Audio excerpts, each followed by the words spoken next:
Nakikita mo ba yan?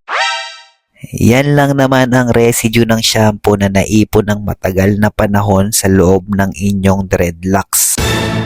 Paano to tanggalin? Bili ka ng baking soda Okay. at apple cider vinegar. Okay. Ilagay muna ang baking soda, Okay. tapos isunod ang apple cider vinegar. Okay. Katapos, ibabad ng matagal, mga 1 oras. At kung wala namang gagawa nito para sa inyo, ay ginagawa naming simple ang trabaho na to. Oh, wow. Kaya kung ikaw ay naka-dreadlocks at kailangan mo ng dreadlocks detox, ay nandito lang kami.